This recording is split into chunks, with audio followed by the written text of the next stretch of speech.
માતા પિતાના ઋણમાંથી બંધનમાંથી મુક્ત થવાતું નથી.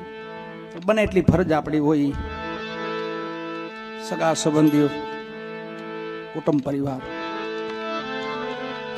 આ છેલ્લો અવસર છે અને એ બધાની માટે છે.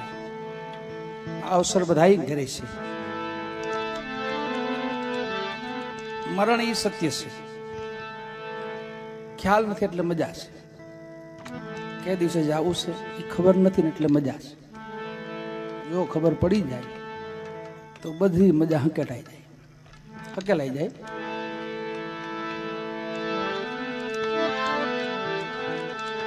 સંત એકનાથજી મહારાજ સ્નાન કરીને હાલ્યા આવે છે. એક ભાઈ એમને મળે છે. એવો પ્રશ્ન કરે, બાપુ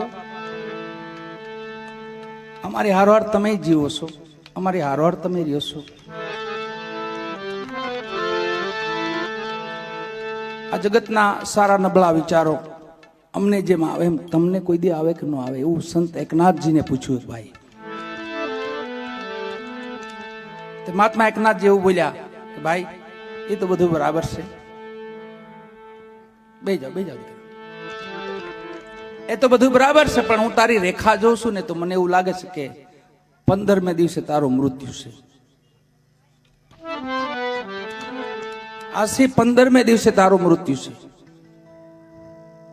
તો ઓલું બધું ભૂલાઈ ગયું, મગજમાંથી વહી ગયું અને ઉભી પૂછડીએ ભાગ્યો ઘરે જઈને બધાને ભેગા કર્યા કે મહાત્મા એકનાથજીએ મને એમ કીધું 15 દી પછી તારું મોત છે. આખું વાતાવરણ શોકમય થઈ ગયું ઘરમાં. આ પોતે ખાટલે પડી ગયો, ખાવા પીવાનું અન્નપાણી મૂકી દીધું, છોડી દીધું. 15 દિવસ થયા હતા, લાકડા જેવો થઈ ગયો. 15મો દિવસ ઉગ્યો, બધા ટોરું વરીને માથે ઉભા છે, સગા વાલા કુટુંબીજનો. મહાત્મા એકનાથજી પાછા આવ્યા. બધા ઉભા છે ને ટોળું વળી ત્યાં આવીને કીધું, ભાઈ શું થયું? કે જોન બાપુ તમે કીધું તું ને આ ભાઈને 15મે દી તારું મૃત્યુ છે, ઈ સૂતો છે. ક્યાં જોવા જોજી મને. સંત એકનાથજીએ જોયું માથે તો ભાઈ એને સામું જોયું, બાપુ હાથ જોડ્યા બે.